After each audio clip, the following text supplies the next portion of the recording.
Jumbo Africa. Well, it is that sound of Jumbo Africa that calls us to yet another edition of African Football Connect. And we are here at the Calabash, coming live from FNB Stadium in this new edition and the fifth edition of African Football Connect. A lot has been happening over the past week, but also we have some of our teams on the continent doing very well. Unbeaten this week, we must say, but we'll delve more on that one later. As I'm joined again, former Kaizer Chiefs, Maritzburg United, top player, top coach now. Yeah. The man from what is the team? Antalya Sport. Ankara Kuchu. Ankara Kuchu. Yeah. Ankara Kuchu. The same team where Helman Mkelele also used to play. Tumisali Ngobe. They were just opposite us, so it was. Next time you must tell us what you're doing in the ship. I saw in one old kickoff, Mkelele busy with the ship there. No. I see after some hiatus last week, the legendary Zizo. I'm back. Is back. I'm back. It's good to be back. Yeah. I see you survived the Taraji at Loftus yesterday. Loftus yesterday was something else.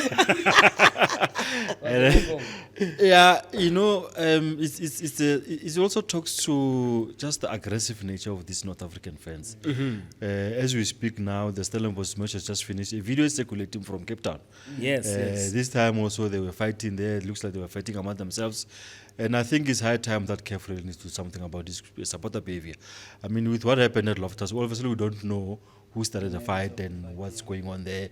We will fill you in there because we speak to the man who saved a man. Yeah, who nearly died. Yes. Because someone nearly died there. But this guy, his name is. I'll tell you his name. Siboniso Masango. He's the man who really came through there. But there's a lot that we're going to discuss from Champions League, CAF Confed. We've got AFCON U17 to look at. And we'll be joined by a legend later. Oh, yes. The legend, I call him Super Igusi. Super Igusi. Yeah, no. We want them here at the Calabash. Yeah. Still, and I was right before them. We must deal with Nigeria once and for all. Yeah, no. So we deal with him We're first. We're talking to a real legend there, someone who played at the AFCON. Yes. Who was at the AFCON? Yes. But I think before we go there to that, we've got something very interesting when we discuss Kaizer Chiefs as well. In fact, we're going to discuss Kaizer Chiefs just now. But we start with the breaking news, the latest news, Zizo, around the expulsion of Royal AM from the league. We knew that something like this could be coming. Yeah. And I think the way this wholesale, especially how the curator has been battling to sell the club, and also the time running out for the league to also plan as well, that things were going to come to this. But we are going to show you, if you can see there on the screen there, in terms of the article that the PSL has used in its constitution, Article 10.6, which reads, should a club not be able to fulfill its obligations to the league or be wound up, the executive committee may recommend cancellation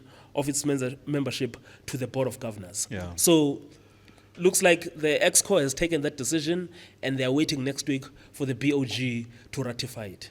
Yeah, and I think it will be easy for the BOG to rectify.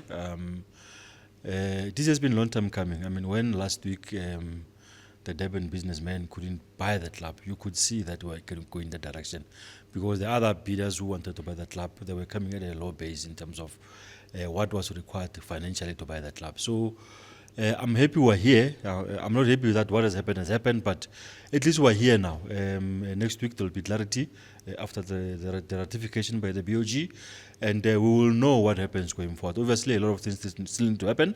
Royal M had already played against certain teams who had beaten them. Other teams got a point. How do we finish the season? Relegation, promotion, how is that going to work? And I think the guys at the league now have got a lot of work to sort of draw up that plan, and I'm sure the sponsors must be consulted, the TV must be consulted. Correct. So there's a lot of things which needs to happen. But I'm glad we're here. I'm glad that Royal M will be kicked out of the league. They've messed around for far too long now. We don't need these kinds of things in our football. As I say, end of an era. ERROR. But from a playing side of things now, how does this impact the teams that have played against Royal Aim already this season? Obviously, the points are going to be expunged. So meaning that those who have beaten them, those points will be taken away. And also those, I can tell you that TS Galaxy, Amazulu, Golden Arrows, Polokwane City and Sundowns are the teams that had taken 3 points. Are the teams that had taken 3 points. And then you have Kaizer Chiefs, Magesi FC, Richards Bay, and Supersport United, as well as Cape Town City, having had a point from them. Well, I think first of all we need to consider the players first, which is for them. I'm onto their minds right now in terms of what they're thinking, the uncertainty in terms of where's the money going to come from? Are we going to get paid? What's going to happen to the team? Now that it has reached its final destination, now we know what's going to happen. Now again, with the new owners, who's going to shoulder the financial burden? Is he going to be able to work with the budget? There's no new owners. The team is gone. The team is gone. There's no status anymore. So, okay, then let's then reverse and then go back. So when the team is gone, again, I will appeal to the players. As an ex-player myself, I can imagine what's going into their heads. I know there's a couple of players that have signed, also it has been discussed that they gave them allowance considering the fact that what's happening with the team. So they were able to move and sign for other teams. But what's going to happen to the players that now don't have contracts right now? They've got families to feed. They need to look after. Now they haven't been playing for this long. There's just a lot of emotions that are going on now, because who's going to take those players right now, where the team already they've taken points and they no longer exist? So for me, on my end, it's very painful, I must say, when somebody takes your livelihood out of your hands just because of someone being negligent or not following the due processes that is needed. As you just read the article, when you bought the team, you should would have went thoroughly and read through the laws of what the PSL embodies. Because now you come into this league and then you're putting it into disrepute. It doesn't only affect you as an owner, but it also affects the stakeholders, the sponsors, the players. So I think that needs consideration, as we've mentioned right now, that I think maybe it's good that it's happening, because the bigger picture here is the organization and the league that is being put under disrepute. And I think I get what Sources is saying, but also we could see this coming, because last week Golden Arrows, I think they had about 3 players who had just been issued with clearances from this club. We saw when we had at Lucas Moripe last week, Shezi coming on as a sub for Skukune. This is something that was bound to happen, and I feel that the PSL has been patient enough with this process. They've been patient for long enough. For the longest time, we didn't know what was going to happen. If you check on the PSL website, on the match schedule, I think there's about 15 matches that are all postponed. That it's just not good. And as Calvin is saying, you also feel sorry for the players, because those who can't get clubs don't mean they're out of work. What's going to happen to them? Because it's not like this club is going to be playing somewhere in the NFD or somewhere where they can continue earning a living. So in that sense, it's very bad. But the other key thing here is that this thing is going to have an impact in the title race, because Sundowns had already beaten these guys. Now if the points are expunged, it means Sundowns are minus 3 points. And Pirates, who are sort of in a 2-horse race with Sundowns for the title, they had not played Royal. They're not losing any points. So it's very interesting. So the 4 games in hand becomes just 2 games in hand. So it becomes very, very tricky. It changes the whole dynamic in terms of the league race. It was not all about Sundowns. Now we are really, really back on now when it comes to the league to the league race. And also, again, the impact there at the bottom. It means that now the talk of 18-team league goes out of the window. Yeah. Because now it means that number 15 will just go straight to the playoff. Yeah. So there's no direct team Yeah. that is being relegated. Yeah, I think for these clubs that are taking chances in the PSL, they will breathe a little bit easy now, knowing that no one is going to be relegated automatically. So I think the most sensible thing, the team that finishes 15th, meaning which is last, playoffs, and then the NFD stuff normally happens. The first team goes up, and then two and three goes to playoff with the 15 from the PSL, and then we are done. But I think to what you are talking about in terms of the safety of the players, and I know that this is one of the things that the league, from the EXCO to the BOG, they treat it very seriously, this thing, and a sensitive way as well. I remember even during this process, the union was very much involved. They were kept up to date in terms of what was happening. Even before, when the curator was busy, the curator was dealing directly with the union. They were even told in terms of who are the bidders and who is likely to get this. And in fact, even before the curator accepted the bid from the last, the consortium that bought but couldn't go through with the process, they had to first go through a process with the players' union. So I think within the policies and the rules and the laws of the PSL, something somewhere there protects the interest of the players. We might not know what is going on, because I remember at some stage they were even saying the league has stopped paying the grant to the club because the club is not active. You know, so but now I think there's a case, man. There's a case. I just forgotten where this case is, but it's a case of players who have taken. I'm not sure whether it was Marumo Gallants but there's a case of players who have taken a club to court and the former TTM owner. Oh yes, Mlauzi. Yeah. Yes. So they are suing him for breach of contract. So I think the players here can do it directly to the owners of the club for breach of contract, because this is a breach of contract. Yeah. If you had a contract, the contract must be honored. Exactly. That they are going through this process, it's not their business. You know, it's not their business. But what is important is that. But now, Davecha, if maybe I can add on to that, how much damage now is actually there now? And what's the recovery like? Because these people have families, cars, bonds, all these things they've got to pay for. And remember, this suing or suing the owner, it's going to take a longer process. But by then, my kids are out of school. I don't have work. My bond is going. My cars, my livelihood, the stress. Consider all of those things, yes, at the end of the day, but then the team will come back and say, we can only pay you half. Or the owner says, I'm bankrupt, he files for bankruptcy. What are you going to do?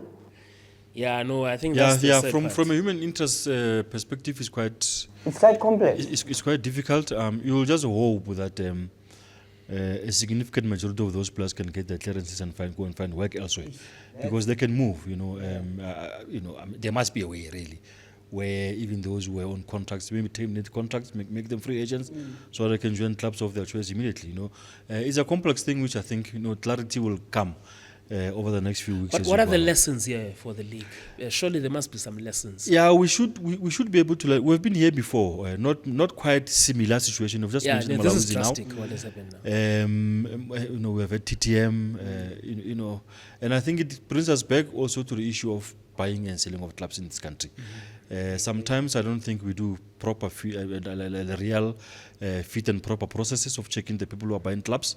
Are they really here for the good of the game, or it's just vibes and all those kinds of things? So going forward, one of the lessons we should learn is to make sure that the people who are buying clubs are really have got their minds and hearts in the right place. Because in the case of TTM, you could see. I remember one of their first few matches where they were giving them bonuses on the pitch, hard cash. That was a crazy situation. There's even one player in one of the videos saying, "No, they must not come here; they must go there." You could see though that we were happy to see a lady owning a club in the league and all that kind of thing. There was a big hoo-ha around the club. There was excitement, but things were just not quite right, And let's really learn harsh lessons, like you are saying. This is a drastic decision where a club has been kicked out of the league. And even the other people who are watching from a distance must know that this is serious stuff, and we can't really continue. And the red weapon continue now. Hopefully, serious lessons will be learned. Last one on this one, your last word on this one, especially when you look at the talent that's there right now, and also they are free to even just get a clearance. They can go and even beef up other teams and finish, like we've seen some of them moving already. Yeah, I just hope that the right things could be done. Coming from the management side, because sometimes also as they are aggrieved with the situation in terms of how they're going through their finances, it might also impact the players, because some of the players by now, I have this thing in me, I have this feeling that some of the players actually went forward and said, guys, the situation is like this, and maybe you are promised to say, hey, Bambananti 10,000 yana ume sasotis into out, and that time is going, because now we in April. So now, what are the times? And we haven't been training, right? There's a difference between training with a team and then training alone. Individual training does not constitute to you being a fitter player than now to start. Because these players, the period that they've stayed out, it means you need to rebuild their fitness. And they've not been training. That's my point. Maybe we saw that training that was happening now. That was not just that thing. And also, as we wrap up on this, imagine the DDC team was kicked out of the league a long time ago. What happened to those kids? What's happening there? They have a women's team. What's going to happen to those ladies? So there's a lot of people. So this who are going also to be impacts now the it impacts everybody. Yes, but the people who are working in the office. What are we going to do? the bigger one, the venture on this one, big one.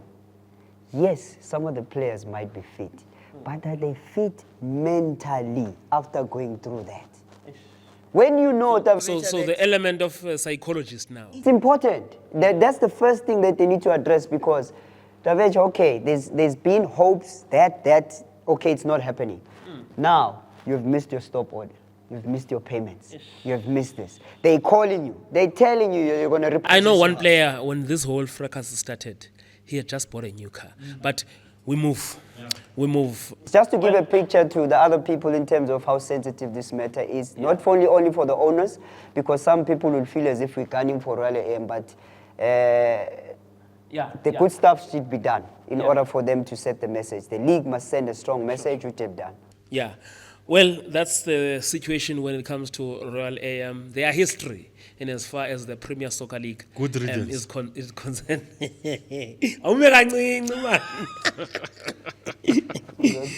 Well, from Royal AM to Kaizer Chiefs, Amakos, coming live from their own base here at the Calabash. When are you taking us to the dressing room, man? We need to see that dressing room.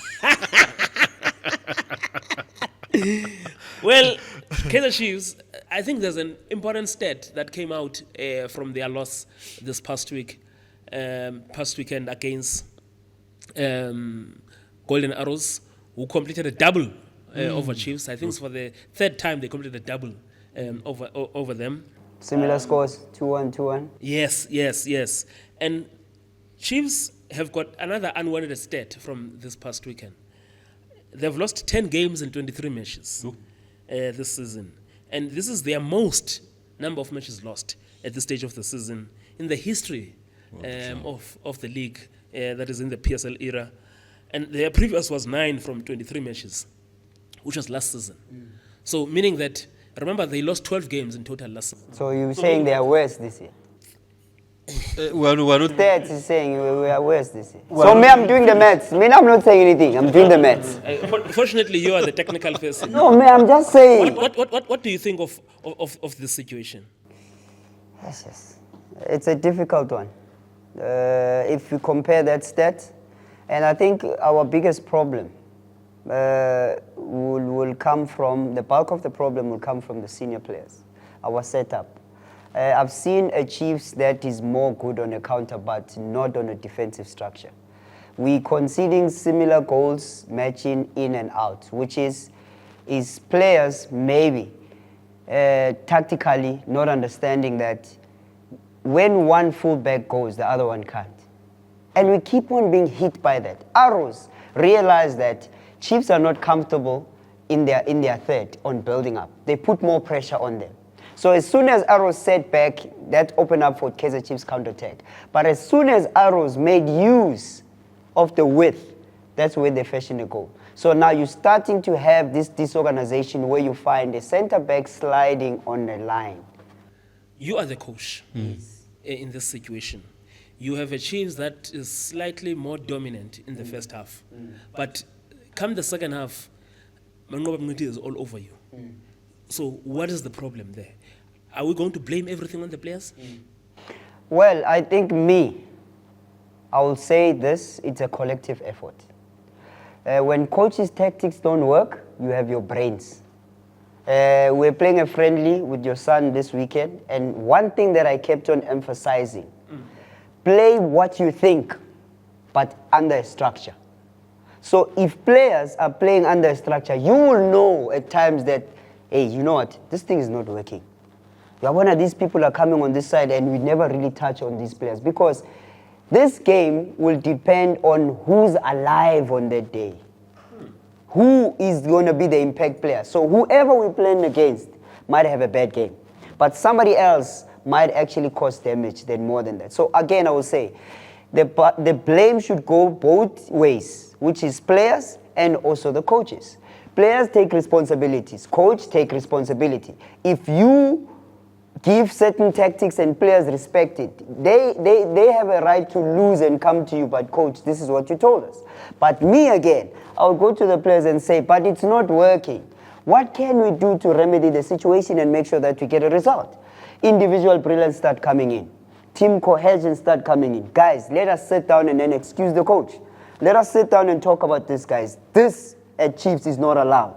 We just read the stats now. How can we change this?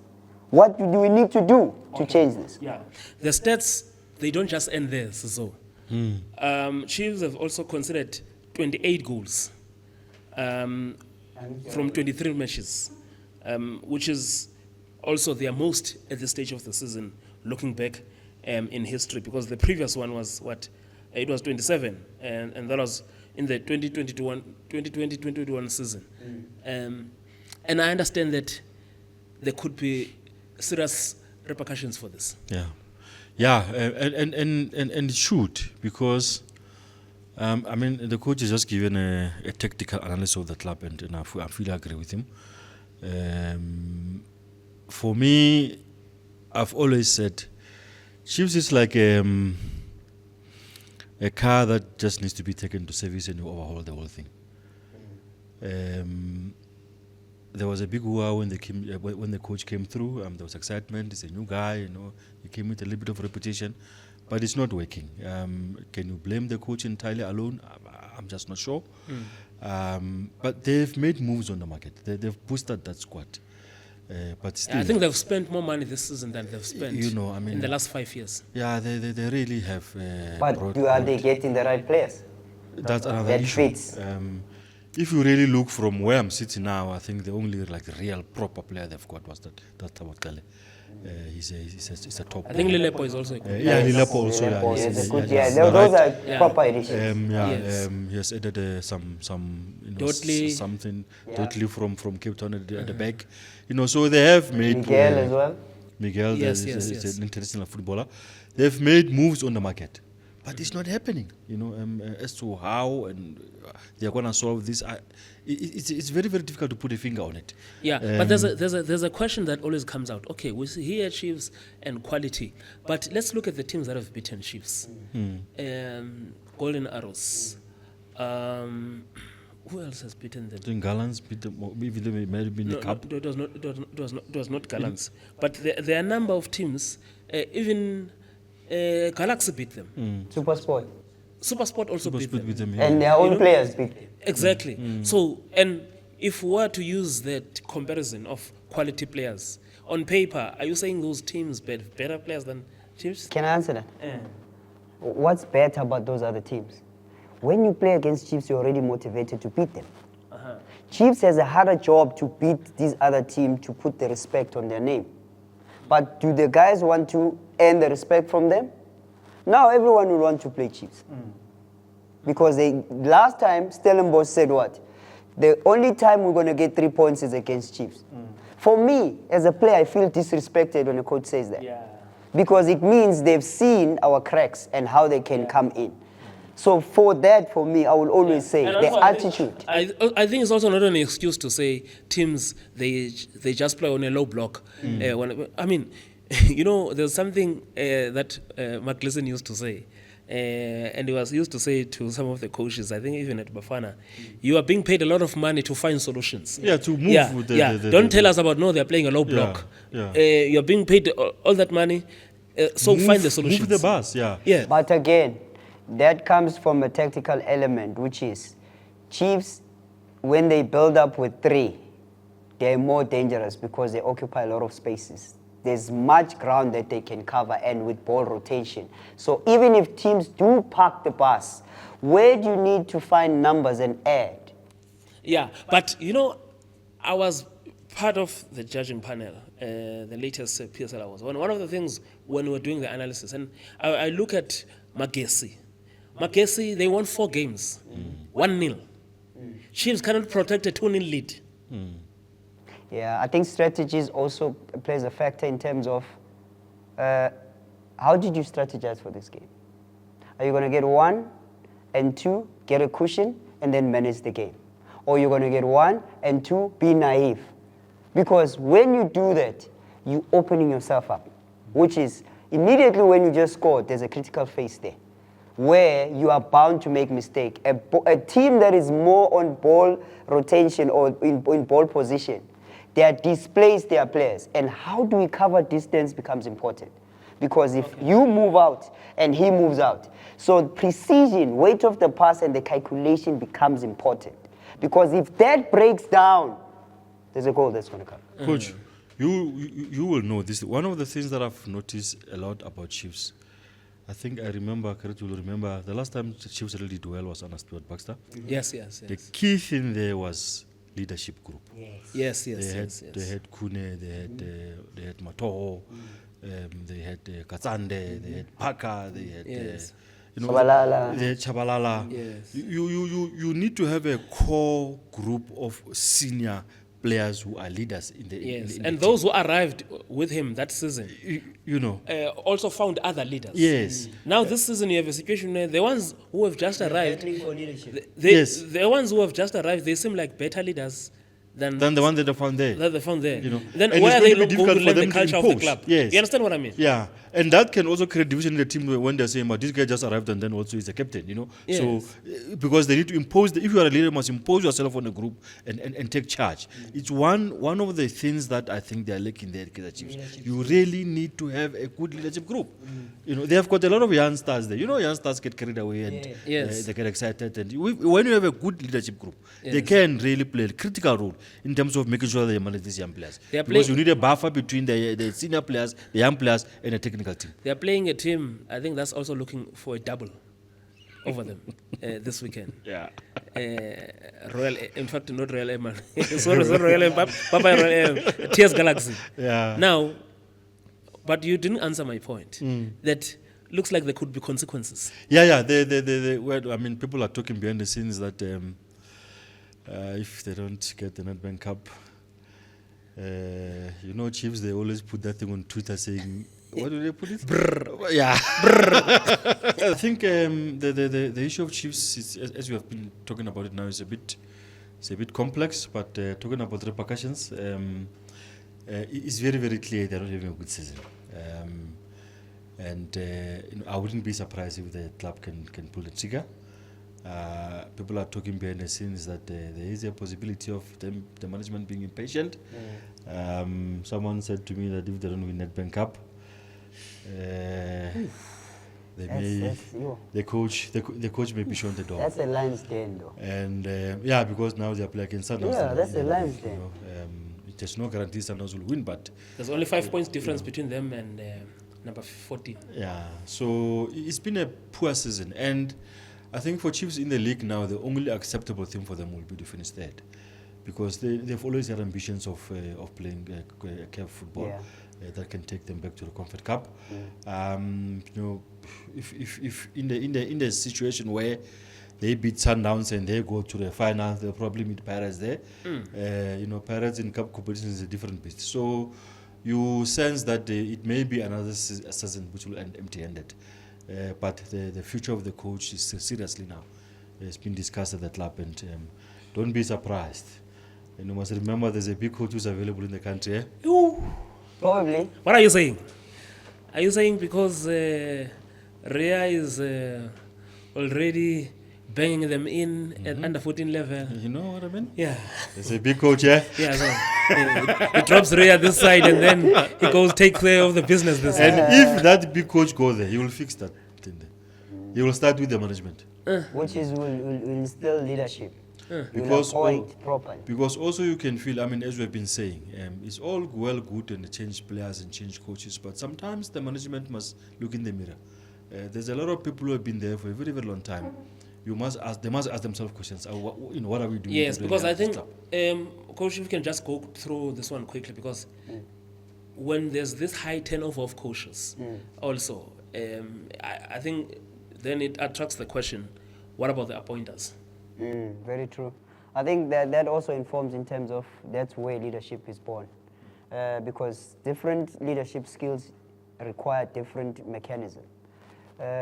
We had with the Stuart Baxter, which we had a Democrat, somebody that will speak to players, that will make sure that they understand video analysis and so on.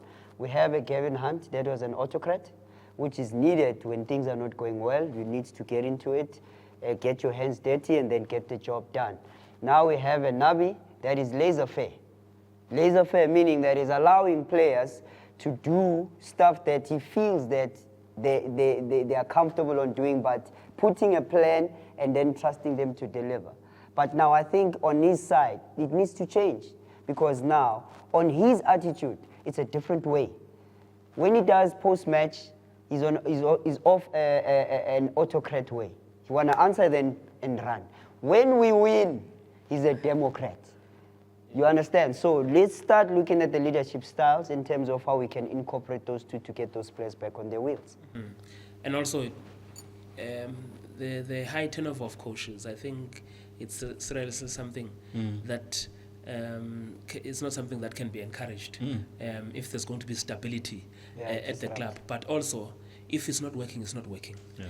Or maybe even the profiling of a coach before you appoint the coach becomes very important. And don't just appoint based on popularity and based on what Twitter.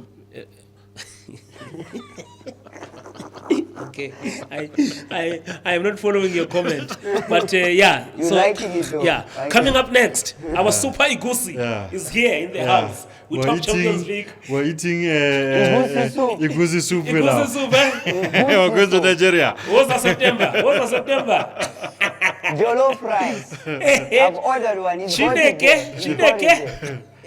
Well, we're back again. Yeah, no, this. If you remember the front runners days, Fran, eh? Way back in the days. It's a reunion. It's a reunion, you know? Yeah. You brought memories now. Yeah, no, but the Super Igusi is here. Greg Etafia, ladies and gentlemen. He's a former Morocco Swallows goalkeeper, former Nigerian Super Eagles goalkeeper. He played or was part of the squad in 2004 AFCON in Tunisia, right? Yeah, in Tunisia. Hey, I know my football. I know my football. Hey, you guys in Odemunju, you winged us today, eh? It's crazy. That time was 4x4. You know? That was those days. Okay. 4x4, you know? Okay. Why did you bring this guy here? He's coming to rub the wounds, open the wounds again. No. Hugo Bruce will finish all these things. I heard Lesotho withdrawing their protest, but this was, hey, They're fighting, eh? they have no hope.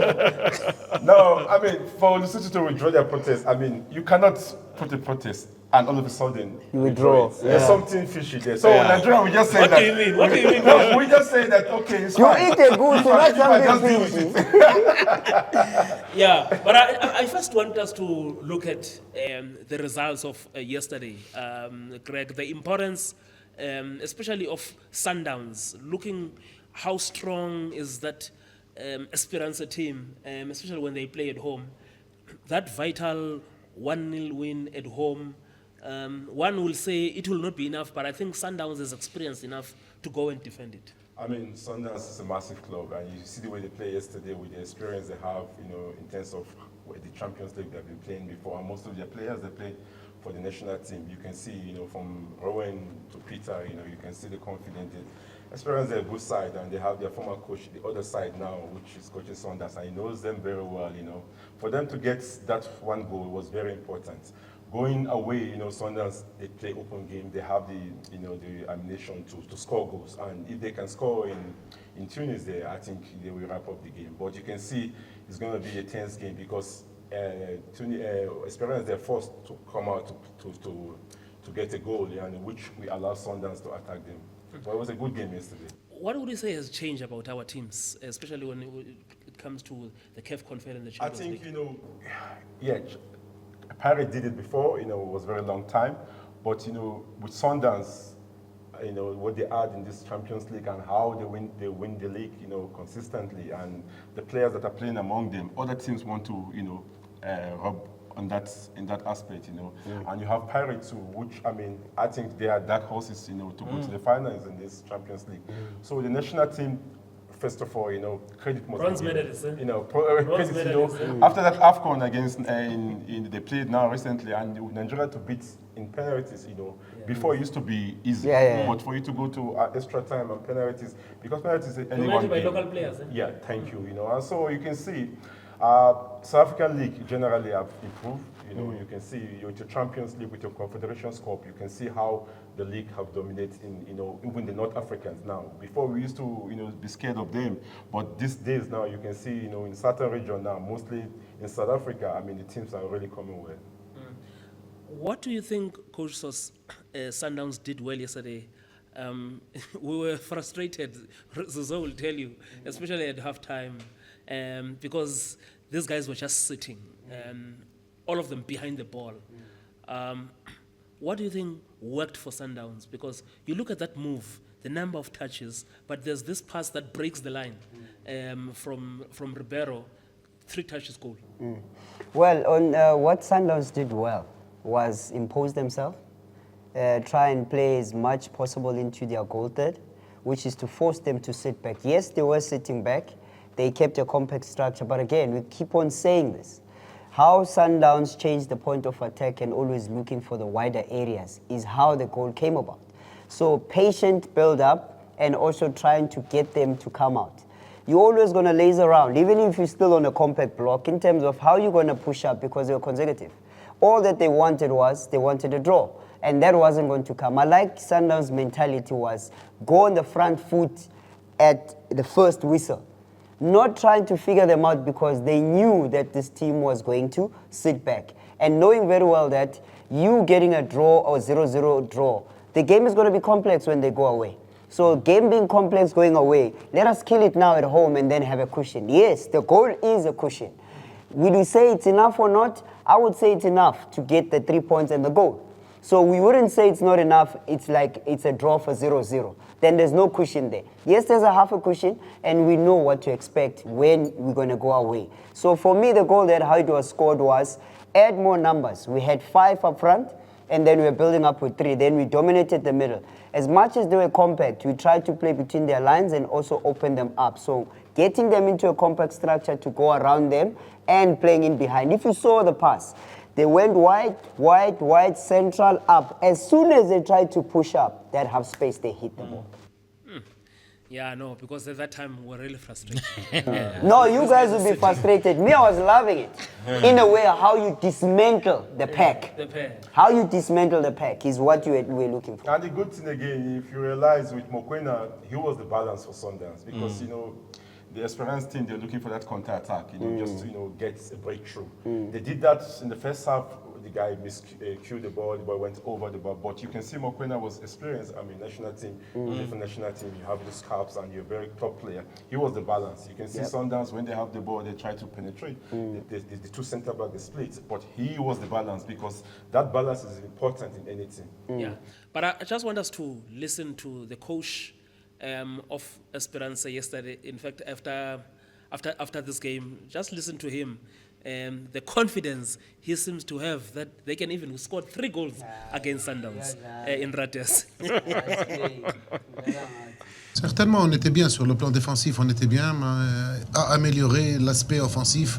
So, defensively we were good, but, in terms of attack, we had many injuries, so we're not that good. And since that we get back our players, our attacking players, so I guess we believe that in the second leg, with our players, we will attack and try to win the game. 1-0 Sundowns is leading. So heading to the second leg, do you see it as a bit of a challenge, or you are confident that in Rades you can overturn the score, also understanding that the pace that Sundowns has got, where they would also feel maybe not necessarily comfortable but happy with a 1-0 lead? How do you look at this lead of Sundowns going to the second leg? Tout est possible, mais nous on va se battre jusqu'au bout. Un petit avantage pour Sundowns. What I can tell you, it'll be a big game in Tunisia. So yes, if they score 1, we can score 3, and we go through. So we're playing attacking football. I'm confident that we're going through. We're playing the attacking football in Tunisia. Zizo, yes. Very interesting Yeah. what he's saying, and I think the response that you are going to also come up with from what Coach Miguel Cardoso was saying, because Coach Miguel, he played a similar game like this last season. Didn't really play against Sundowns, even in Rades. But when they came here, also didn't play, but got 2 goals. Yeah, I mean, the Esperance coach is very, very confident. Maybe we mustn't discount him too much. These guys at home, they can be very, very difficult. They can make your life difficult. But, I mean, as you remember, at the mix zone, we spoke to Sundowns players. They are also confident that this goal they've scored at home will be very, very crucial. Sundowns will travel with a little bit of confidence. They've been in these situations before. It's not something that will rattle them. I think the experience of the coach also himself having been here before is going to be critical. We heard him at the press conference saying, we don't really celebrate much. We're happy. We go back home, we sleep, we plan, they travel, they'll travel well. So just go there and really try and put them under a lot of pressure. But if, and with something which I don't think it will happen from Sundowns players, if we don't plan properly, if we don't respect the occasion, you'll have problems there. But this is still Esperance. You can't discount them at home. And also, one thing that I seem to enjoy between these two teams, the similar thing between Sundowns and Al Ahly, the rivalry is building up. There's going to be war there, given what happened after the game. Are you advising Masanda Wana? I know there are those who like to travel. Yeah. I think if fans with means want to travel, let them travel. Let them, but obviously it will be up to the club to make sure that they are safe. We don't want to discourage fans from traveling. But given what happened there, it may be a bit tricky. You were there when Coach Miguel was describing what happened. Yeah, when you are playing there. When he was playing, there was. I think let's play it. Yeah. For me, it's a match like any other one. My job is to make the players believe that the match is just a match like any other one, because there's only 11 players inside the pitch. The crowd or the fans, they don't play. The referee will be for sure the one that will most want to keep the game and not make mistakes, so he'll be neutral. So 11 players, they have to play football. They have their strengths. I know what they believe. They believe on Champions League nights. They lived wonderful Champions League nights, turning around results. They were Champions League winners, changing results from 2-0 and changing them home and winning the Champions League. That's why they believe on that. But I also believe we can win there. But my job is to make our players believe that they can win there. Because if you go there and play for a draw, you will lose. Because this team will be another team. The team of Esperance at home will be another team. Anyway, they also know that if they suffer a goal, that can be tricky, very tricky for them then. So the relax of the coach is the trust he has on his players. We are also relaxed. But and that is respect for the competition, respect for what you have ahead, because matches are 120 minutes on this. I also know what we expect, but I also know what we can do. So let's hope we are committed enough with our capacities, we don't leave nothing out, and we play to win. Because to pass this fourth or final of Champions League, next match must be played to win, not to get a draw. Otherwise, you don't come from there with a result. Yeah, we know what to expect. Our coach has also briefed us, but we've also been in the CAF for quite a number of years, so we know about the hostility. But it's something that we won't focus on. We just want to go that side, make sure that we're able to do the job, so we can make our supporters proud. Yeah, no, it definitely helps. We've gained a lot of experience, and we're open to all the challenges that we come across. So it'll be no different. They're going to do all they can, to make sure that they destabilize us. But we're strong enough. We're committed. There's a lot of brotherhood. So yeah, we just can't wait for Tuesday. Yeah, obviously the level is high. Difficult opponent. They beat us last season.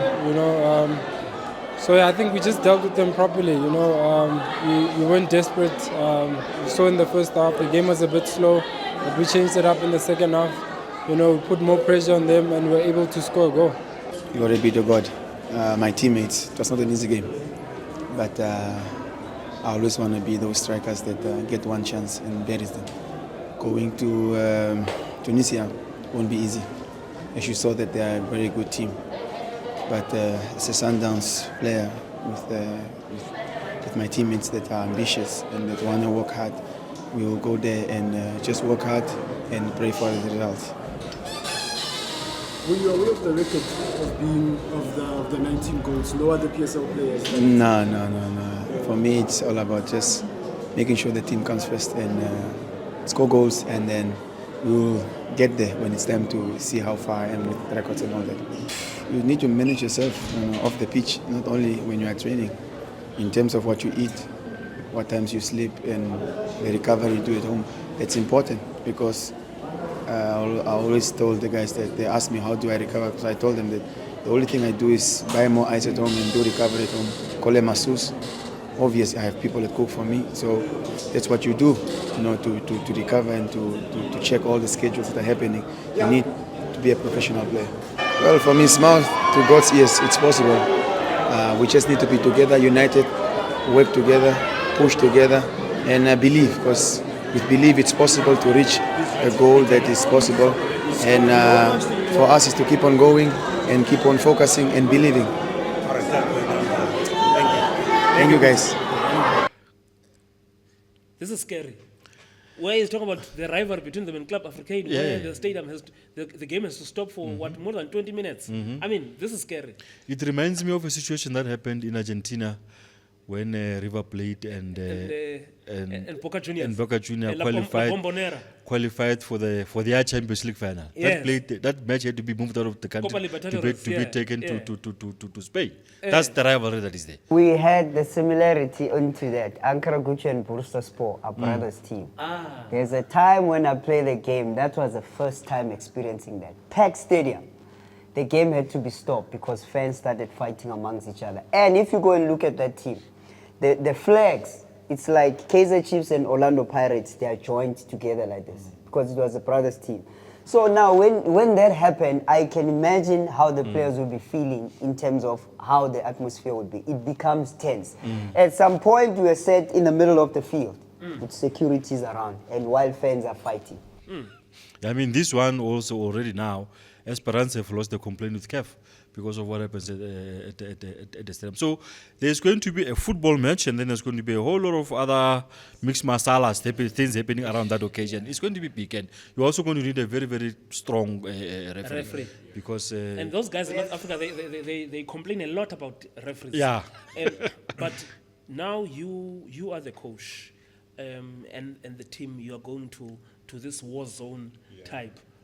I guess the experience now has to come out. Yeah, I mean, okay, first of all, they have the advantage that, the coach, former Esperance coach, is a Sundowns coach. Now he knows the atmosphere there, how they behave, how they do their things. But Sundowns, for 2 years back, they have been playing and most of the players are national team players. They know how to handle the situation. You know, the occasion will not, you know, give them any stress, but they just have to play their game. With the quality Sundowns have, I believe they have one or two goals in them, you know. So no matter how experienced in the play, no matter how they want to do, because they want to complain for everything. Because as they attack, they'll also be opening. Yeah. So, that's a strategy. And Sundowns want you to do that because they have the ability, they have the ammunition to score goals, you know. In that Sundowns team, you know, playing Tunisia, I think they have one or two goals in them, you know. So at the end of the day, I think Sundowns is going to come out strong. Yeah. Strategically, I think if Sundowns make the same mistake that Esperance made, we might be in for an interesting match. But maybe where I was saying, as we move out of the Sundowns game, and then we'll go to a special interview that we made, what the coach was also talking about, or what I was thinking is, in this game you can go Bathusi Obas, Mokoena. No. Remember what we did against Benin? No. Bathusi Obas. No, listen. Bata. Okay, let's understand one thing. You're going to close, Sangit. Yeah. Okay, but closing, sitting where? But because you're not advancing play when you're doing that. But you see the quality that Sundowns have. You still have Jaden Adams. Yeah, but now the distance in between, we need to be careful of that. What's the work rate if you have that player to come and assist? Because this is away from home. As I'm saying, playing a balanced game is going to help, which is choose the moments when to, because you are playing away from home. You have a cushion. How do you protect a cushion? By forcing their team to stay back. But coach, you see, you become too defensive. Sundowns have something at hands now to defend. Correct. Because they're not forced to attack. Yes. Esperance are the ones that are forced to attack them. And doing that, with Sundowns' ability and the weapons they have, if they play the three strikers, you know, we they can interchange. If you play Obas and Mokoena, Obas have the legs to go box to box. He's a very, very top player, you know. And the other thing about Mokoena, he can shoot from distance. There's going to be a lot of openings, which Sundowns can capitalize on that. Esperance now are forced. They cannot stay back because Sundowns have something in hand to protect. Esperance is the one now to come out. And when you do that against Sundowns are looking for that. But now there's my challenge again. I'm still speaking about the lines. You guys are not addressing the line. Sundowns never plays too much low block. Yeah. They play with the middle block. Yes. And that's what the coach is talking about. Yeah. Right, correct. So, but now remember, in situations like this, Esperance wants goals. Yeah. So they might change their style of play by trying to get into the box as quick as possible because you know they're going to look for fouls. And there's going to be a high rate of fouls in this game. So when you're playing too much of strong players, if they are late in the wrong moment, they'll punish you, this team. So what you need is a lot of creativity and a balanced play. Where if Mokoena sits and screen on that back four, it makes more sense now not to have the openings because we do have a quality. But we agree that you cannot start your midfield like you started at Loftus. You're going to vary it. Yes, true. Can I just add? You have Allende, you have Mokoena, you have Ribeiro. So you cannot have Allende and Mokoena and was it Ribeiro? Ribeiro, yeah. It's not going to mark for you. Yeah. And you have something to protect. But playing middle block is going to help because you're coming out from your danger zone, which, I mean, Esperance. You're already halfway, anyway. So you have Peter that is quick. You put some pressure. He's made for these occasions. In this game, I think Sundowns, they have the advantage. They have something to protect. And if Esperance make the mistake of opening the game, Sundowns will capitalize. We move on that one. Yeah, it's nice to have coaches. But there's then this element of the fans now, and we had this special interview. But I want you to describe first because we were busy rushing for the press conference, but we could see something starting there on the far side. But I think already, even during halftime, there were incidents. You will listen to what Siboniso is saying here because these guys were also the supporters of Esperance. They were pouring water on the Sundowns fans who were down there on the stands at the bottom. Yeah, I think we're just lucky that nothing really went very bad. I saw a few of Sundowns fans with blood and getting medical attention and all that stuff. But the most grim picture that we saw was of that Esperance fan, holding on to their life. And a Sundowns or quick-thinking Sundowns fan ran to him and helped him, because we could be sitting here with police investigations and all those kinds of things, and you don't want people dying to football. We always talk about having to draw people to football, especially children and women. We can't have children and women coming to football matches when there's going to be people fighting and people killing each other in football matches. So it was a sore point, and it's something that all of us should frown upon. But I just don't know if supporters really have got committees where they can sit and discuss. Rivalries are good, but if people are going to start threatening each other's lives, and it's not just there. I mean, you look at what happened before the game of Stellis and Zamalek. Again, the fans of Zamalek there, and now you understand why in North Africa there's also restrictions in terms of because these guys hardly plays football matches in front of full stadiums. It's because of this kind of behavior. I mean, today as we speak now, being a Wednesday. The day that cup matches are playing, Stellenbosch in Cape Town were playing against Zamalek. They were fighting these guys again. So I mean, it's just not. It's not good. And in South Africa, we're not used to this. Even yesterday, I think people are not. But I should commend how the police handled this, because no one was arrested, because that was going to create more. And these guys have to fly out, because they're also traveling with the team. Because also, just before you continue, before a while, I mean, I think about 45 minutes after the match, the Esperance fans were still stuck inside the stadium. They were waiting for the Sundowns fans as you can to see them there. As you can see, because the police made sure that they don't go outside the stadium and mix with the Sundowns fans. So they wanted the Sundowns fans to leave, and then they can live peacefully. And that's a problem. And you can see as they walk away, the police are escorting them to the bus. Because there was a bus waiting for them outside. So, but you know what? In the spirit of Ubuntu, because in sub-Saharan Africa we were showing them, we are not like them in the Maghreb region.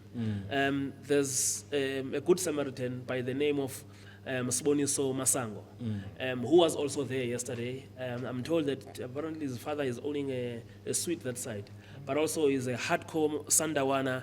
He comes from Mamelodi, and we spoke to him about saving. If you look at this picture, where he's saving a man, you will hear him. He talks about this man. He thought that he was coming to finish him off, and we told him, no, relax. I've got 3 kids. Relax. I had this short interview with him about what he did.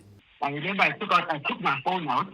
According to the time step on my phone, it's 16:56. 3 minutes later, Esperance fans that were at the top were already throwing bottles and fighting with the Sundowns fans at the bottom step. Do you see that image? So the Sundowns fans at the bottom and the Esperance fans at the top. Right. So that's how it starts. The back and forth there. But the Esperance fans throwing things at the bottom. Who started throwing? The Esperance fans. It actually started with Esperance fans first pouring water over that ledge. You're pouring water over the ledge, and then once the water bottle is empty, they throw the water bottle down. So as they're running away amongst themselves, it was like a mini stampede amongst themselves, where they were fighting for space to jump, essentially. So as they're having their own mini stampede, this guy, unfortunately, he fell over. At what moment did you start to see him? I started seeing him when he's grabbing. And so someone points out, hey, Bonang. So where I was, there's probably maybe another 30 to 50 people where I was particularly standing. And someone said, hey, Bonang. And so this is when he was hanging, the guy, and I ran to him. What were his first words when he got there? Because I'm sure he was at first scared. He thought you were part of the fight. When I got there, he literally, his hand was slipping. Because it was raining during the day. So his head was slipping. So when I got there, the first thing I did was hold his hand so that he stopped slipping and try to make him tighten his grip. after holding his hand, what he thought is that I'm trying to make his hand let go of the railing. And so what he said to me was, please, brother, please, no. I have 3 kids. Please don't do it. That's his words to me. And I told him, no, don't worry. I won't let you go. I won't let you go. And then after that, I told him, I'm going to pull up his backpack. As I pull up his backpack, he must fling his leg upwards so he can try to get his leg over the ledge. And so we tried doing that a couple of times until eventually got it right. What did he say after the whole incident? After the whole, he immediately got on the ledge and he said, please, I don't your face. Take it to a safe place. We went around the back, and immediately we both started crying. Immediately, I can barely speak English. Immediately started crying and said, wow, he saved my life. Take my number, please.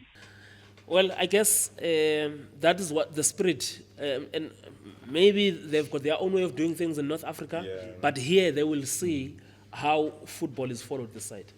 Sometimes, when you watch North African football and what they have been doing in terms of the fire, the lights and all those things, which CAF even banned, but they still brought it to the game yesterday.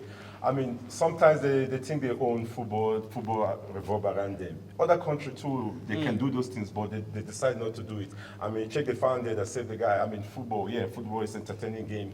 As he said earlier, you want to bring a family to watch football, but when you see such things like that, and I mean, that's father of kids there hanging there, and it's coming all the way from North Africa. Anything that happened to him here now, And now we're not used to this. No, we enjoy. I mean, the game has been done. Everything. Why fighting?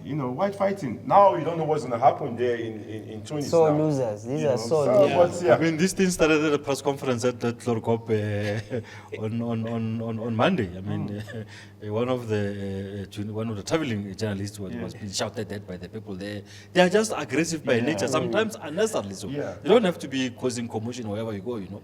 Yes, it's just not right. Even after the game. Even after the game, again, it's the very same guy.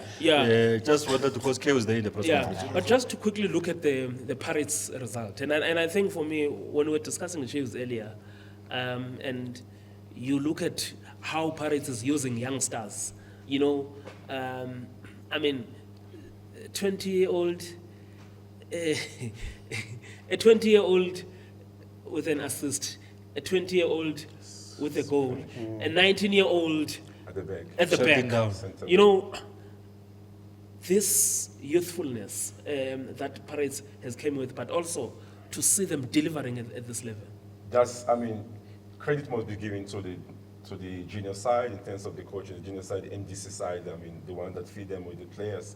And courage must be given and credit must be given to the coach for having the courage to play them. I mean, he has played them 1 or 2 games in the local league, and playing them in the big stage, in the quarterfinal stage like this, I think is a massive one. And I think the coach have done very well. You can check other teams. Not many teams in the PSL can really throw youngsters in this big stage. And Pirates have did that, and they have produced, and at least they have carried the team so far now. With the lead coming back home, I think credit must be given to the players and the coaches. MC Alger are not good travelers. But yesterday... But why are you guys discounting the fact that Pirates was going to win? No. When we said here last week. No. No. Why But also was not there last week. And I said it. No, I think we did say it. No, not we did. I said it. No. There's a difference. You even said, hey, this team. I said, hey. But they're a good team. They're good team. I understand. If you check the Algerian league, what I want where they stay in the table and how they have been doing, they're very good. They're not leaders. But what I want to say, I want to give Pirates credit. Because here at home, we always talk about, no, but they're not playing football. Yeah. What is football? Baba, we are talking about, in fact, it's not even going to be 4.5 million USD, this one. Closer to the end, they increased the price money.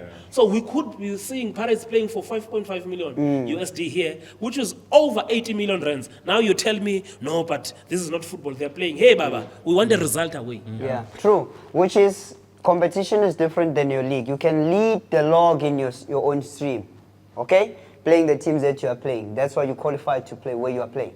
But when it comes to competition, it goes with strategy. How you strategize. We go into the strategies also of looking at the youthfulness of those players. Why? The energy side of it that is blended with an experience. So it helps you then now to say, how can I manage this game?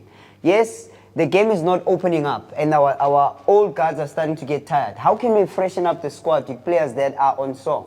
How can they contribute towards this game? Knowing very well that you are playing away from home, we're playing consecutive, and what we have to do is how we build up and how we create and how we finish becomes important, because our wrist defense and our midfield pairing is making sure that we are compact and give them an opportunity to attack us to the less vulnerable areas. When we get a chance, only one, we use it, then we close shop. And the nice thing is, on the minute where they scored, remember, you can always play a high-tempo game, but it's going to tire you out. So the freshness of it, you have to look at it in terms of how the other team is going to counter-attack now, the situation that is at hand. Do you have more youthfulness or more energy or more experience? So what then do? We don't sit more back, we sit consecutive. As I always say, you sit far too deep, you are bringing yourself into trouble, you're inviting trouble for set pieces or whatever that they might call, and especially you're away from home. Just last one on when it comes to Pirates, so they remain the only team in the competition. Unbeaten now. And they won away, they are coming to Orlando. I know, I think I see them in the semis already. Yeah, I think I must apologize to them at the beginning. Notabeta must apologize. No, I can't apologize. You must apologize. No, I can't apologize. I was the only one that believed in black. That's why I'm dressed like this. Or the other team is lying on the table in Algeria. Me, I don't look at that. But sometimes you judge I respect the name. I respect the standing, but no, at that day. No. So for me, at the beginning, I looked at closely at the Pirates team. I felt they were very thin in continental experience. But obviously they've thrown that out of the window. I mean, the way they've played. I started... And that was a genuine concern. Yeah, it was a genuine concern because the continent is very, very rough space to be in. When they beat Al-Ahly, I said, no, this is the real stuff. And from here on in, they have an easier way to get to a final. And I do think they'll get to the final. And also they're playing pragmatic football. They're not messing around. Just do the job and get use their moments very well. I really, I would say they'll get to the final. They've been there. They'll qualify for the final. They've been there, these people. So, and I think they're meeting the winner of Pyramids and... Yeah, because these sides are not to have a problem. Fun, These sides are not to have a problem with Al-Ahly because Al-Ahly in knockout stages is another story. But I look at those results. I was watching Al-Ahly on the other side, and Al-Ahly were not clinical. They got the job done. But no, they still have to go to Al-Hilal. Yeah, but they've at home, like they got the job. Get your house in order. Yes, you have something to protect. But Al-Hilal. That one we haven't played. But you see the thing about Al-Ahly, they have the experience in terms of this tournament. You see, but so does it. You see, watch something. Watch something. I can tell you now. If Pirates meet Al-Ahly in the final, Al-Ahly will probably beat Pirates because they just know how to play these games. It's the stage. It's just experience. At this stage, it's very important for you, to do very well. Why are you talking like they don't do at the Sundowns Paris final? Well, I mean, I'm just saying if. Because the possibility is there. But I'm also trying to drive. I'm trying to drive a point home to say Al-Ahly in the knockout stages. They are very, very difficult. So you agree with me that we can already say Pyramids is in the final. 4-1 lead against Asfa in the semi. In fact, in the okay, that one we can't dispute. Yes, and Mayele did the business there, and I think they've been a very good team, but I still feel that if they are to meet Paris, they'll come unstuck here. So it would be nice to have a Pirates Sundowns. The Calabash, yeah. But also, Stellis, a goalless draw against Zamalek. I mean, considering how Stellis lost home and away against RS Kekana, I think to get a result like this against the runners-up from last season. I think they're going away now.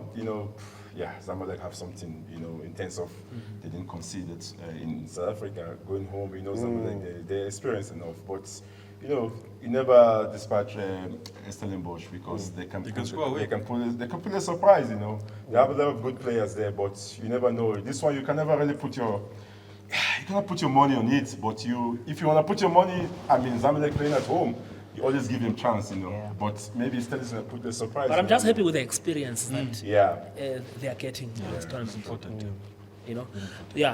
As we move to the AFCON Under-17, our boys started very well. When you look at the opening game, so Coach Sos, I always maintain that if we can have a team coming back from 3-0 down or from 3-1 down and win like that, it also talks to the talent that's there, but also you can see the elements of a team that has been together for a long period. Good coaching, number one. Very good coaching, and good set of players, good leadership. All those elements constitute to how this team has played. Yes, the style of play of Egypt, from first team to the youth, similarly. They will press you and try and unsettle you and get an early goal.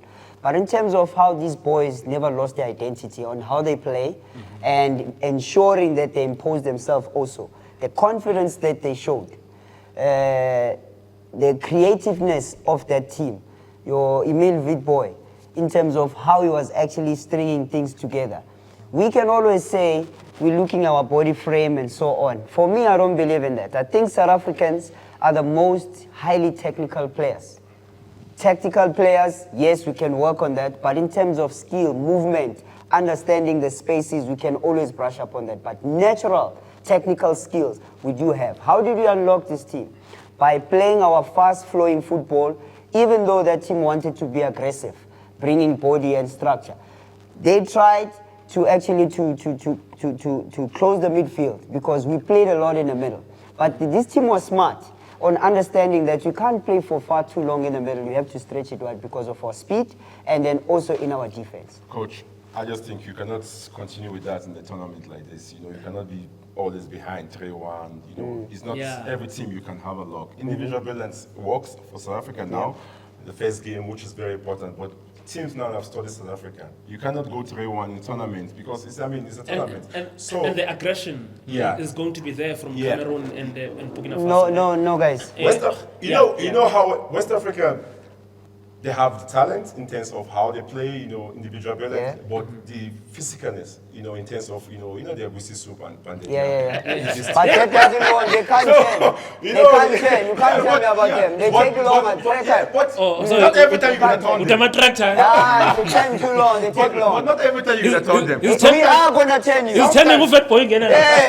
He gets under you. Against Cameroon is going to be, sometimes you're going to allow the players to play in front of you, and set piece, we can't. So, when they get the corner kick, the long throw, that's going to be disadvantage in South Africans. True, I get that, but now we have worked on moments. I've watched this team.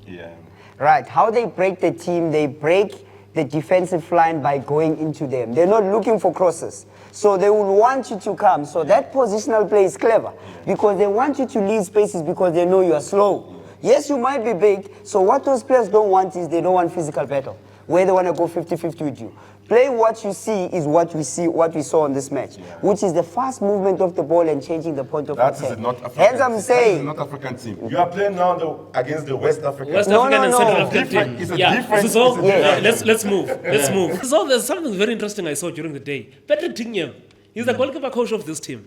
So do you think he will play a role against us? Because I think now all he needs to do is just to win this game and he's qualified for the World Cup. Yeah, I think that's what they need to do. As to whether Coach Sinem will be of great help, of course he'll be of great help, but I'm sure he doesn't know these boys, But these days there's analysis and all the stuff, so both camps will be knowing what to do. Going back briefly to the last match, I'm happy with the result, but I was just not happy with the way they conceded those goals. Yes. We really need to be compact. Yeah, the first choice keeper is coming back. Yeah, because he was suspended. Yes, he got a red card in the COSAFA. So I think the coach needs to spend a bit of more time on the defense. Everywhere else, pretty much more of the same, a little bit more, but I'm quite happy with these kids. I think we're good. Under 20s are coming, also a good team. So the future looks bright for the country. And I spoke to the coach. I even saw the picture. There's a boy who went out on a stretcher. So no, the boy is getting better now at the hospital. But I don't know, because remember we spoke about this last week. The team had a skeleton team. Budgetary issues. So I'm not sure if they are replacing that player there. Because they're down to 20 players and we need numbers there. And when they went to the World Cup, they must get them a hotel. They can't camp in that nonsense. Now, we come to, we revisit the World Cup qualifiers.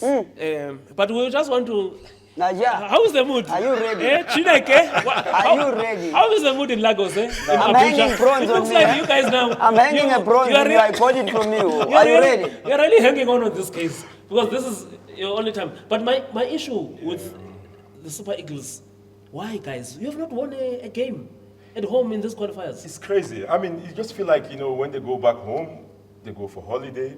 That's what a lot of Nigerians feel like. I mean, you should have come to this stage for Nigeria to be hoping that South Africa, that FIFA should take a point from South Africa for we to have a.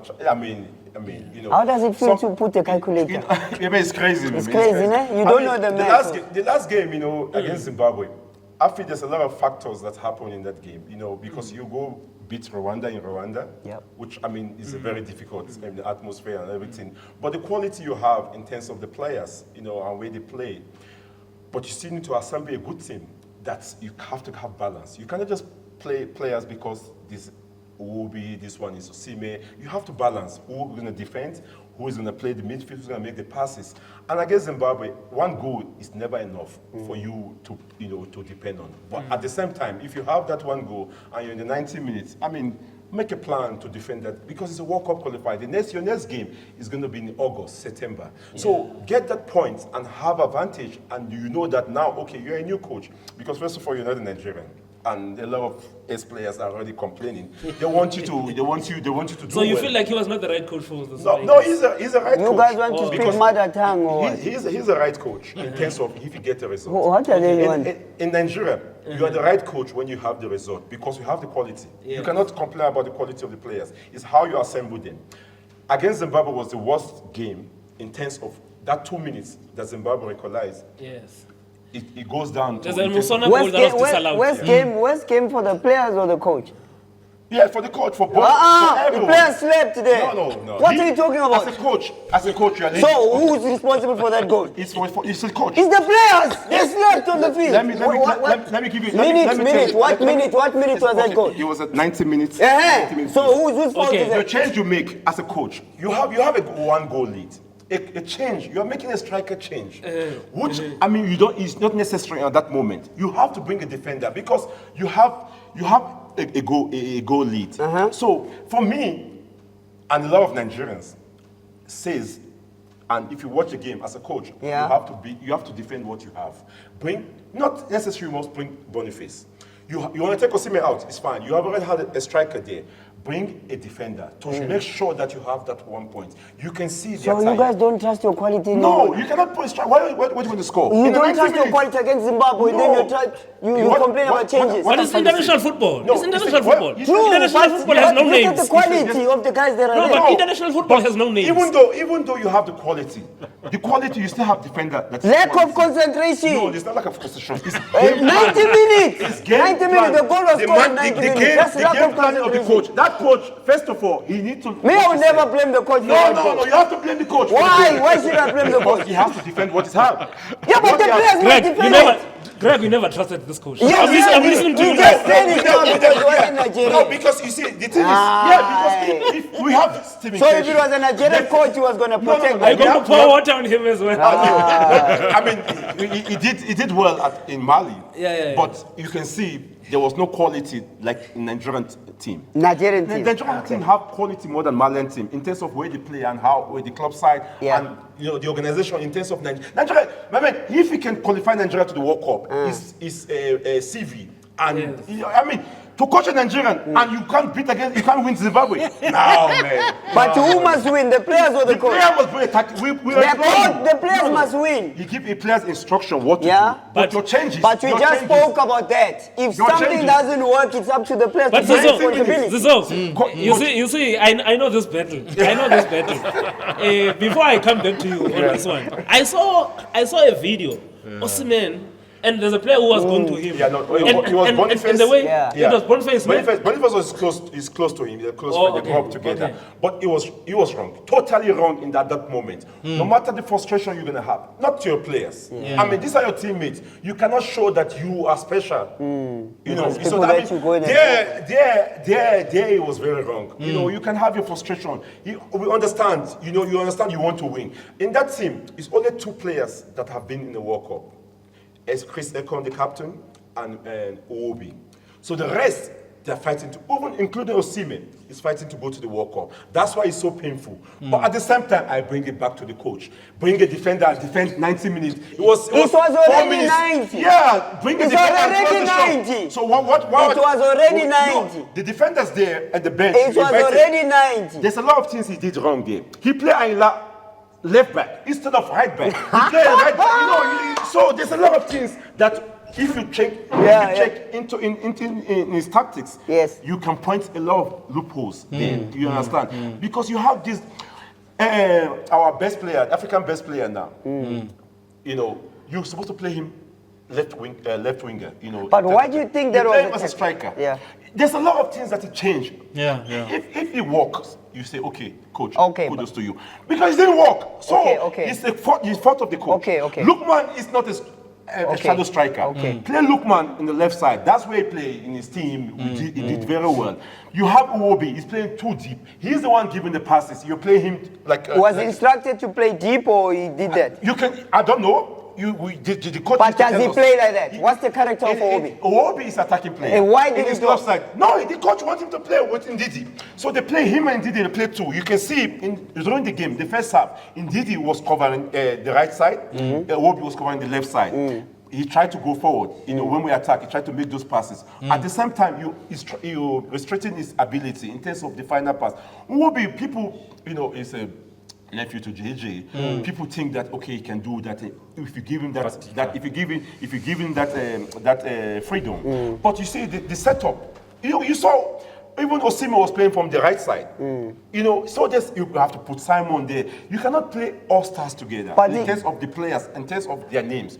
Try to build a team. Try to balance the team, which is very important. And at the same time, again, the back were very slow. At the back, the 2 center backs, you need to have a quick player. Who's quick? Ajayi was quick, but he's not invited. He's very quick. You remember at AFCON, he was the one doing cover for how much matches has he played? He hasn't played much. So why must we call him now? What's his name? Osai in Fenerbahce. How many games has he played? He always come as a substitute. He only started 4 games. Started 4 games. 4 games in Fenerbahce. Ajayi? Ajayi haven't played much, but he's a regular. But he's got minutes. The other one has minutes, the other one has 0. But so how do you qualify this? Now you see why you take Ayla. Nottingham Forest, where they are now, he has contributed a lot. And he's playing from the right side, which gives you more assists. Now you have to play him from the left side. It's not comfortable there. Although he brought the assist, which Osimhen scored, but at the same time, you need to play them in their position. So you're concerned about the Super Eagles? Very concerned about the Super Eagles. We cannot be. You are holding a calculator. You are in the same group with South Africa, Zimbabwe, Lesotho, and you're still holding calculator to calculate. I'm hoping they take 3 points from South Africa. No, it shouldn't be. Winning at all costs is not going to happen for Nigeria. For me, I just think, it's not going to happen. No, we cannot. I mean, we used to give South Africa You can't win. So you used to give South Africa 4. That was then. So 100 years ago. So we come back here, in September. We finish this thing here. No, we have to finish it in. And we are finishing you now here. I think due to the time constraints. So I think this is where we end it. I think I have to come in and be a referee here. Because I cheat again. Now Super Eagles are not making us smiling. No, you cannot be in this position. But Gregi, thanks so much for coming through. Thank you so much. So So I didn't get it. I didn't get it. So you said Paris is going through. Yeah. Yes. Sundowns is going through. Why not the control? No, Sundowns will go Sundowns and through. Pirates are going through. Yeah, Sundowns, Paris. Al Ali. Yeah, they're going through. Yeah. Pyramids. Pyramids, Yeah, yes. Pyramids, That's a yeah. four. They've got an advantage. For me, that's a 4. Okay. And Sundowns Pirates or Pirates Sundowns is alive here at FNB Stadium. We're looking forward to it. Like our Super Eagles here. So you're coming back next week. Definitely, I'm coming back. I'm talking. Yeah. Okay. And we say Jambo Jambo Africa. Africa.